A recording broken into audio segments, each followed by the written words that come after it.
Okay, ngayon lang uli ako nakasubok ng actually matagal ko na dating ginagawa ito, no? Nung nagsisimula pa lang ako mag-drawing and painting noong 90s. Ito yung ginagamit ko, dry brush. Pero medyo matagal-tagal din akong hindi nakagawa na ito, so kapa-kapa lang uli. Ito, nabili ko ng brush na to sa HMR, 15 pesos lang, pang makeup daw to eh. Pero maganda rin palang gamitin, no? Sa buhok. Sana may makakita pa akong ano na ito, mas manipis, no?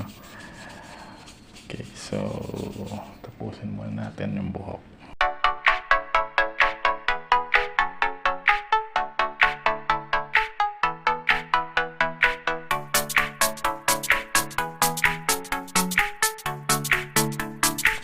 So soft pastel po yung ginagamit ko.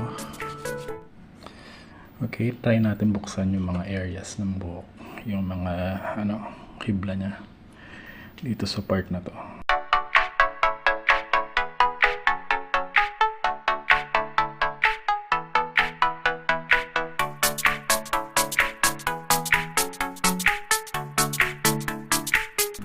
So that's soft pastel.